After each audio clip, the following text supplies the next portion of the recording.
2011년 2월 어느 날, 연하는 같이 일하고 있던 동료로부터 소개팅 제안을 받았습니다.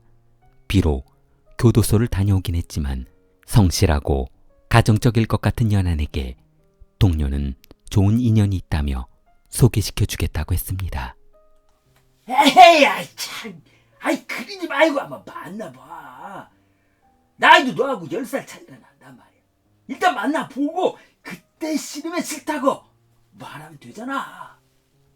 아이 쭉 놔, 싫다고. 아니 막말로 나같이 배운 거 없고 가진 거 없는 42살이나 먹은 너한테 어떤 여자가 좋다고 시집오냐고. 에이 됐어. 나는 못 들은 걸로 할 테니까 이거 갈게. 며칠 후 연하는 동료와 같이 커피숍 테이블에서 소개팅녀를 마주보며 앉아 있었습니다. 말문이 막힌 연하는 테이블 아래 땀이 흥건한 손을 부비적거리며 우와, 저는 아가씨처럼 예쁜 아가씨는 태어나서 처음 봐요. 성필아, 내 따귀 좀 때려봐. 아,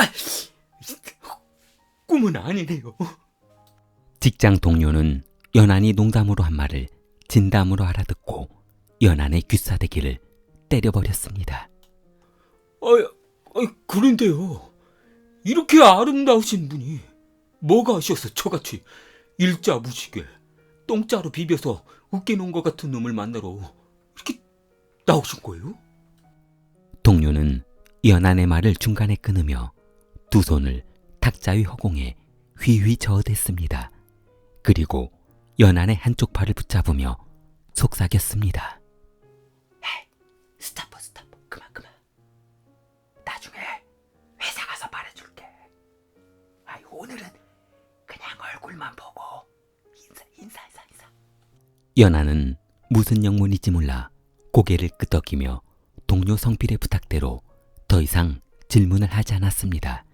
그리고 두 사람은 기분 좋게 인사하고 헤어지며 다음을 기약했습니다. 연하는 두 번 다시 이런 기회가 없을 것 같아 아쉽기만 했는데 자꾸 돌아가자는 성필의 부탁으로 어쩔 수 없이 돌아야만 했습니다. 다음 날 연하는 직장에서 성필을 보자 어제는 왜 자꾸 말을 못하게 하는 건데? 동료 성필은 말을 꺼내야 할지 말아야 할지 망설이다 무엇인가 결심한 듯 연한에게 물었습니다. 에이, 그건 그렇고 너 일단 어제 그 여자 어때? 마음에 들어 안 들어? 나야 마음에 들지. 내가 죽을 때까지 저렇게 예쁜 아가씨를 만날 수 있을지나 모르겠다. 그래. 그럼 일단 마음에는 든다 이거지? 아니 뜸 좀 짝짝 들고 빨리 좀 말해봐. 도대체 뭘 말하려고 그러는 건데? 성필은 핸드폰을 꺼내 들며 사진 한 장을 보여줬습니다. 애가 셋이야. 에? 정말? 그렇게 동안인데. 그리고 이혼녀야. 지금은 혼자 살고. 연하는 무슨 말을 하고 싶은데 입이 떨어지지 않아 말을 하지 못하고 있었습니다. 그러면 애춘 씨하고 살려면 저 사진 속의 애들하고도 같이 살아야 하는 거야? 연하는 그날 이후 마음의 정리를 마치고 소개팅녀 예친과 교제를 시작했습니다. 두 사람의 사랑은 급속도로 깊어갔고 한동안을 같이 지내던 두 사람은 아이를 갖게 되었습니다. 거동이 불편해진 예치는 활동을 하지 못하고 대부분의 일과를 집에서 보내야만 했는데 맞다.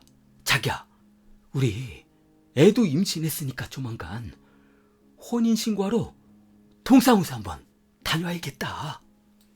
그러나 연한의 말이 끝나자마자 예치는 얼굴이 창백해지며 자리를 피했습니다. 그리고 한참을 생각에 잠겨있던 예치는 용기를 내 연한에게 다가왔습니다. 저 사실 혼인신고할 수 없어요. 에? 그게 무슨 말이야? 애까지 임신했는데.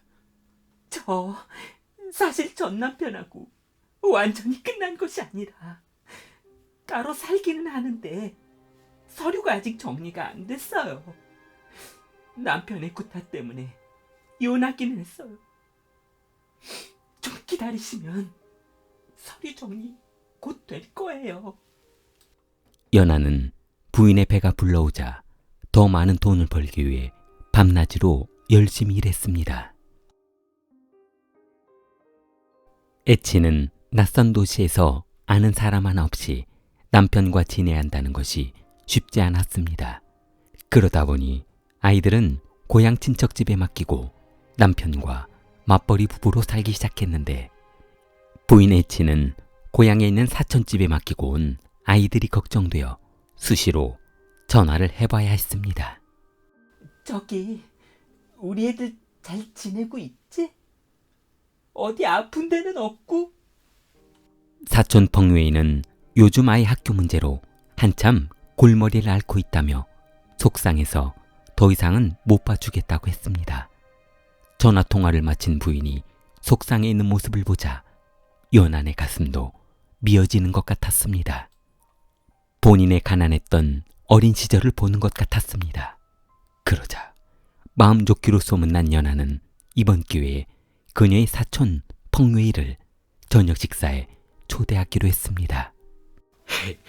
뭐 차린 건 없지만 많이 드세요. 아이들 봐주시느라고 고생이 참 많으셨죠. 저희가 뭐 해드릴 수가 없어서 이렇게 식사라도 마련했으니까요. 아이고, 내 정신 좀 봐. 물도 안 드렸네요. 잠깐만 기다리셔요. 연한은 앉아있던 탁자의 의자를 밀치고 벌떡 일어나 물을 가지러 주방으로 천천히 걸어갔습니다. 그러나 주방에서 냉장고 문을 열고 물을 꺼내려는 순간 연한은 충격적인 장면을 보게 되었습니다. 사촌 오빠 펑진위가 식탁 위에 올려져 있는 부인 예친의 손을 꼭 잡으며 쓰다듬고 있는 것이었습니다. 아무리 사촌지간이라고는 하지만 좀 과하다 할 정도로 만져대니 기분이 썩 좋지는 않았습니다. 연하는 보고도 못 본 척하며 대충 넘어가려 했습니다. 그런데 예친이 화장실을 가겠다며 일어서자 나 잠깐 화장실 좀 다녀올게. 그때 사촌 펑진웨이가 화장실을 가는 그녀를 따라 나선 것이었습니다. 그리고 부인 예친의 어깨를 쓰다듬으며 약간 과할 정도의 스킨십 행동을 하고 있는 것이었습니다. 연한이 아무리 말이 없고 순박한 성격이라지만 부인이 다른 남자와 다정하게 스킨십을 하고 있는 모습을 보고 있자니 기분이 좋지는 않았습니다.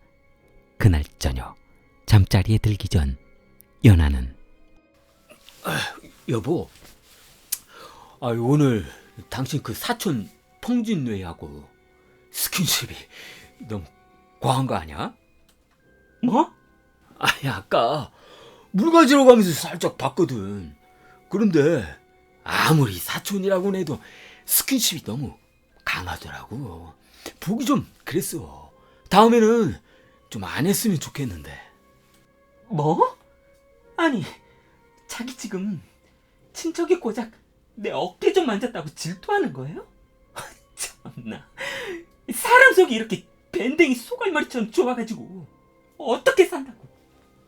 연하는 어렵게 혼인해서 사는 신혼 초기에 혼인신고도 못하고 다투게 될까봐 화를 내지 않고 참았습니다. 그렇게 며칠이 지나고 한참 잠을 자고 있던 새벽 예친의 핸드폰이 고요한 새벽의 정막을 깨고 울리기 시작했습니다. 비몽사몽으로 전화기를 집어든 애치는 혀가 꼬인 소리로 여보세요? 응. 애치는 한참 동안 상대방이 말하는 소리를 듣기만 하더니 응. 응? 알았어. 거기로 갈게. 응. 잠들어 있는 새벽에 애친이 나간다는 소리를 듣자 연하는 잠에서 깨었습니다. 야, 아유, 이 새벽에 나간다고? 아이, 지금 몇 시야? 연하는 핸드폰 시계를 눌러보며 아이, 뭐야? 지금 새벽 1시인데 이 시간에 나간다고?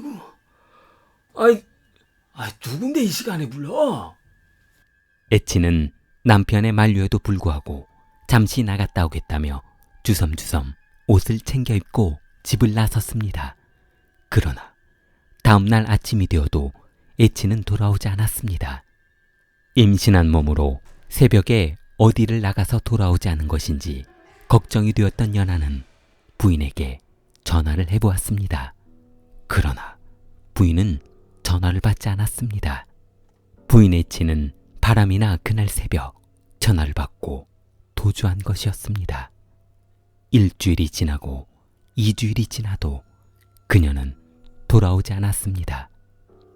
연한에게 남은 건 그녀가 남기고 간 피 한 방울 섞이지 않은 세 자녀뿐이었습니다.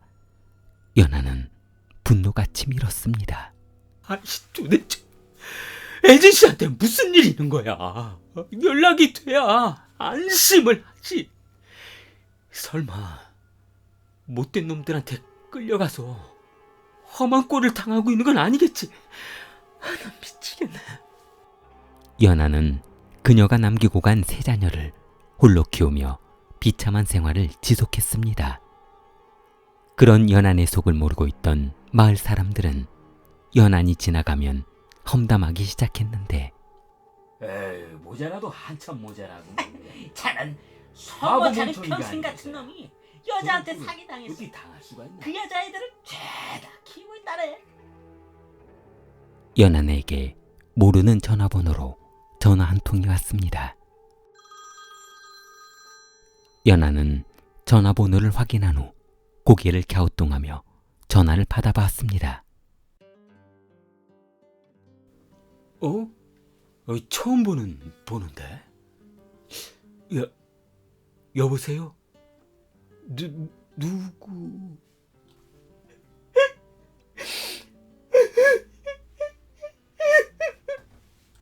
연하는 수화기 넘어 훌쩍이는 연인의 목소리를 들으며 직감했습니다. 그녀의 목소리였습니다. 당신 이제 뭐라고 말 좀 해봐. 나 미치는 꼴 보고 싶어. 여보. 미안해. 그때 내가 미쳤나봐. 이놈이 술만 마시면 나를 두들겨 패. 행복하게 해준다고 하고서 나를 매일 뺀다고. 다 용서해 줄 테니까 들어오기만 해. 이전에 있었던 거 전부 없던 곳으로 해줄게.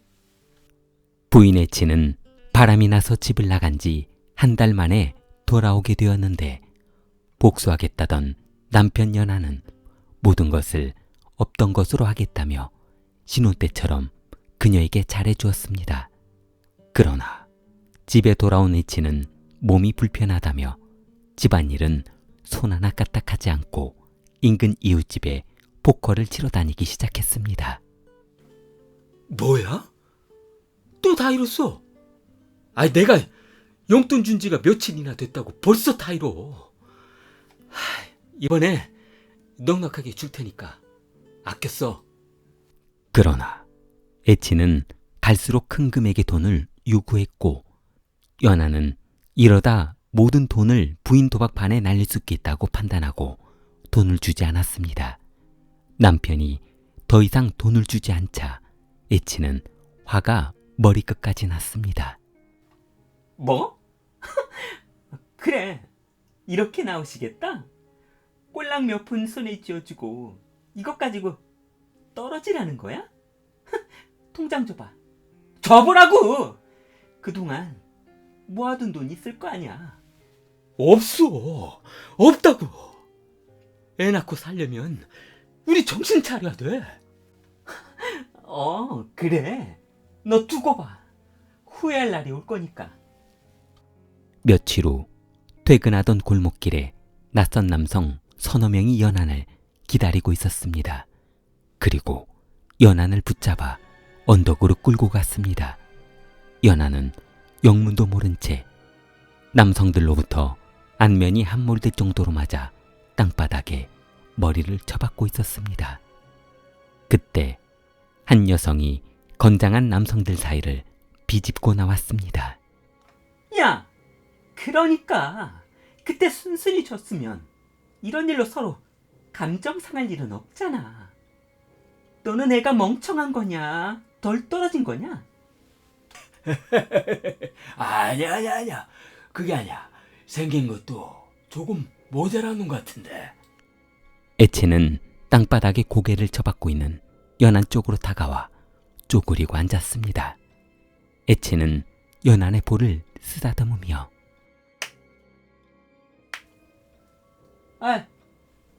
이 집 문서하고 통장 내일 중으로 다 넘겨. 닭살도 나서 나도 더 이상은 이 짓거리 못 해먹겠다.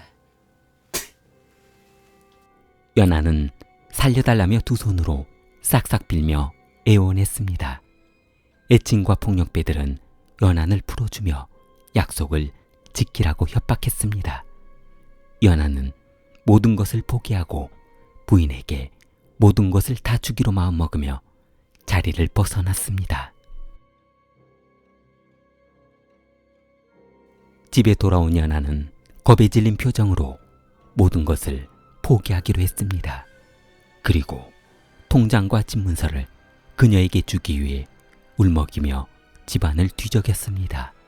집안을 뒤적이던 연아는 통장을 찾던 중 방 안에 있던 과도칼을 바닥에 떨어뜨렸습니다.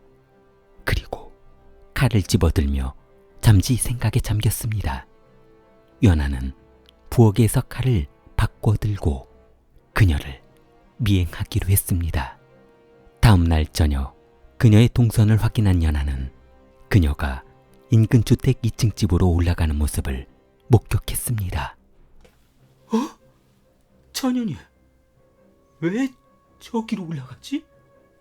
연아는 조심스럽게 2층으로 올라가 창가에 귀를 대고 집안에 다른 누가 있는지 알아봤습니다. 어린 아이들의 목소리가 들리는 것으로 보아 애찬의 자녀들인 것 같았습니다. 그런데 방 안에서 익숙한 남성 목소리가 들려왔습니다. 이 익숙한 목소리의 남성은 펑진웨이였습니다. 거봐! 내가 그 형 재산 좀 있다고 했잖아. 어리숙한 거 같은데 알고 보면 알짜야. 적금도 많이 드러났다고 했어. 그러게 말이야. 모자란 놈이 고집은 있어가지고 절대로 돈을 안 내놓더라고. 이번 주까지 정리하라고 했으니까 알아들었겠지. 이게 다 자기 덕분이라니까. 대화를 엿두고 있던 연아는 이 두 사람이 본인을 만나기 전부터 애인 관계였다는 것을 알게 되었습니다. 연아는 현관문을 발로 차고 들어가 텔레비전을 보고 드러누워있던 펑진웨이를 그 자리에서 살해해버렸습니다. 그리고 다정하게 소파에 기대어있던 애친을 살해했습니다. 연아는 그녀의 배신감을 찾지 못하고 살해한 애친의 여성을 칼로 도려냈습니다. 연아는 작은 방에 있던 두 자녀도 모두 살해해버렸습니다. 집안은 온통 피바다가 되었고 연안이 정신을 차려봤을 때 집안에는 4명이 살해되어 있었습니다. 이들은 펑진웨이와 부인 애친 그리고 애친의 두 자녀였습니다. 순간 겁이 난 연하는 그대로 경찰서로 향해 자수했습니다. 2014년 12월 28일 중구 쉬창시 법원은 연한에게 사형을 선고했습니다. 좋아요, 구독 부탁합니다. 킬리였습니다.